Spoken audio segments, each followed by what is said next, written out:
বাচ্চাটার কি অবস্থা এটা আসলে আপনারা বুঝতে পারছেন যে এত গভীরে ছোট্ট মানে এটা তো 8 ইঞ্চি এখন হয়ে গিয়েছে 6 ইঞ্চি, তো এরকম 8 থেকে 6 ইঞ্চির একটা সুড়ঙ্গতে অনেক নিচে কতটুকু অক্সিজেন থাকে এটা আপনারা বুঝতে পারছেন। যদিও আমরা মানে ইজেক্টরের মাধ্যমে আমরা মানে ভেন্টিলেশন দিয়ে আমরা অক্সিজেন পৌঁছানোর ব্যবস্থা করেছি, বাট এটা কতটুকুই বা হতে পারে এটা একটা ইস্যু। তো এটাতে মানে সম্ভাবনা খুবই ক্ষীণ, তারপরেও অলমাইটি আল্লাহ যদি চান যে অবশ্যই অনেক কিছু সম্ভব। বন্ধ করে রাখছেন তার মানে কি মেসেজ? আপনারা তো অক্সিজেন যেটা দিচ্ছিলেন সেটা বন্ধ করে রাখছেন, তার মানে না না, এটা তো যখন আমরা দেখেছি যে আমাদের সার্চ ভিশন ক্যামেরা যখন গিয়েছে, আমরা যখন আসার পরে সার্চ ভিশন ক্যামেরা যখন আসার পরে যখন দেখা হলো যে উপরে আপনার হচ্ছে মাটি পড়ে গেছে, যেটা তখনই স্থানীয় যারা ছিলেন তারাই বললেন যে আপনারা আসার আগে আবার আমাদের স্থানীয় যারা আছেন তারা আবার চেষ্টা করেছেন। স্বাভাবিক, এটা একটা ইমোশনাল ইস্যু, চেষ্টাটা করবে এটাই স্বাভাবিক। কিন্তু আমরা যখন সার্চ ভিশন ক্যামেরা দিয়ে দেখলাম তখন কিন্তু মাটি পেয়েছি, মাটি এবং খড়কুটো, এটা সারা বাংলাদেশ দেখেছে। সুতরাং এখন আশাটা কতটুকু এটা আপনিও বুঝতে পারছেন, আমি বুঝতে পারছি। তবে আমরা সর্বোচ্চ চেষ্টা করব, আমরা ভিকটিম উদ্ধারের জন্য চেষ্টা করব। এটা অ্যালাইভ হোক আর ডেড হোক এটা আমাদের ইস্যু না, আমাদের ইস্যু হচ্ছে আমরা ভিকটিম উদ্ধার করব। ধন্যবাদ। আপনারা ইতিমধ্যেই আপনারা একসাথে আছেন, আপনারা জানেন 27 ঘন্টা প্রায় পার হয়ে গিয়েছে। এখনো আমরা আসলে প্রতিটা কার্যক্রম যেটা মানে অনেক আলোচনা করেই প্রত্যেকটা কাজ করছি। আমরা এই মুহূর্তে যে কাজটা চলছে আপনারা দেখতে পাচ্ছেন পিছনে 3টা এক্সকাভেটর একসাথে মাটি খনন করছে। আসলে শ্যাফট অথবা যে গর্ত করে নিচে যাওয়া ছাড়া আমরা আর কোনো উপায় দেখতে পাচ্ছি না। সর্বোচ্চ আমরা বাংলাদেশের সব বড় বড় রেস্কিউয়ারদের সাথে কথা বলেছি এবং আমরা এখানে স্থানীয় প্রশাসন প্লাস সাংবাদিক ভাই এবং অন্যান্য যারা রয়েছেন স্থানীয় লোকজন সবার সাথে কথা বলেই আমরা এই একটা পদ্ধতি একমাত্র সঠিক পাচ্ছি যে এটাকে এখন আমরা যেহেতু 40 ফিট পর্যন্ত আমরা গিয়েছি, এখন পর্যন্ত ভিকটিমকে উদ্ধার করা সম্ভব হয়নি। সুতরাং আমাদের যেটা মনে হচ্ছে যে এটা আরও গভীরে যেতে হবে, যার কারণে মাটি যাতে চারপাশ থেকে ভেঙে না পড়ে, মাটির যে গঠন ওটাকে ঠিক রেখে এবং মাটির যেহেতু একটা বড় চ্যালেঞ্জ যে মাটি যাতে ভেঙে আবার আমাদের অন্যান্য ড্যামেজ না করে, অর্থাৎ অন্যান্য রেস্কিউয়ারদের আবার বিপদে না ফেলাই, এই জন্য আমরা চেষ্টা করছি যাতে স্লোপ করে এই এক্সকাভেটরগুলো এসে যাতে কাজ করতে পারে এবং আরও গর্তটা খনন করতে পারে।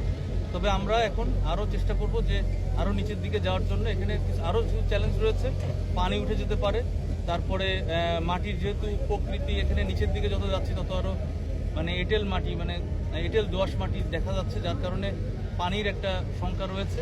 তা আমরা চেষ্টা করছি যাতে দ্রুত এটা মানে যাতে আমরা উদ্ধার করতে পারি, এটার জন্য সবার সহযোগিতা কামনা করছি এবং আমরা কাজ করছি, আপনারা দেখতেই পাচ্ছেন।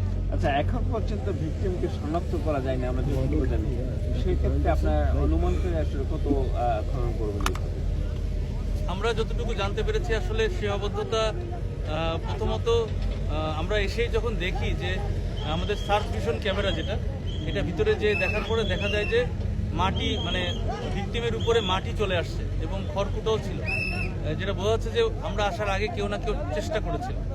এই চেষ্টার কারণে আসলে একটু স্বাভাবিক যে এটা একটা মানে ইমোশনাল ইস্যু, যে চেষ্টাটা করাটাই স্বাভাবিক। তা চেষ্টা করতে যেয়ে আসলে এই মাটিগুলো পড়েছে, যার কারণে মানে বোঝা যাচ্ছে না। এবং ওনারা যেটা বলছেন যে এই পাইপটা আনুমানিক 90 ফিট গভীর, তা 90 ফিট যদি হয়ে থাকে হয়তো দীর্ঘকাল যেহেতু পাইপ ছিল না, আশা করছি যে হয়তো মাটি ভরাট হয়ে হয়ে এই 90 ফিটটা একটু ছোট হয়েছে। তবে এতটাও ছোট না যে 40 ফিটেও আমরা পাচ্ছি না, তার মানে ভিতরে আরও যেতে হবে, যেটা বুঝতে পারছি যে আমরা টার্গেট করেছি 10 ফিট করে যাব।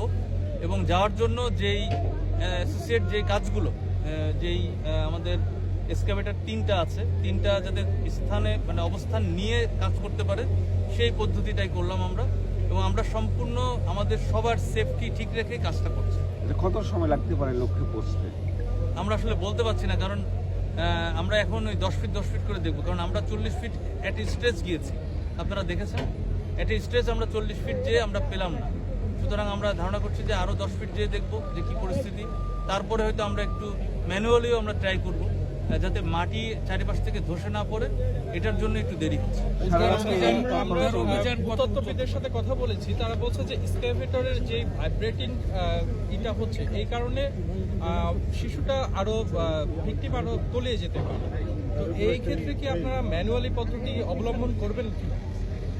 দেখুন, অলরেডি কিন্তু আমরা অনেক সাবধানতা অবলম্বন করে কাজটা করেছি, এবং ভাইব্রেশনের যে ইস্যুটা আসছে সেটা কিন্তু এর থেকে আরো হেভি জিনিস ছিল, যেগুলো মানে আমরা দূরে থেকে ব্যবস্থা করেছি। মানে আপনি দেখবেন যে যেই সাইট তার থেকে অন্তত ন্যূনতম 10-15 ফিট দূরে আমাদের এই এক্সকাভেটরগুলো থাকছে। তবে এটা মানে এটার অবশ্যই সম্ভাবনা হতে পারে যে যেহেতু ওখানে পাইপই নেই, মানে ওই গর্ত যেটা ছিল সেখান থেকে কিন্তু পাইপটা উঠে গিয়েছে, সুতরাং এরকম ঘটনা ভাইব্রেশন ছাড়াও হতে পারে, যে একটা মাটির হালকা চাপ পেলেও সেটা কাভার হয়ে যেতে পারে ওই গর্তটা।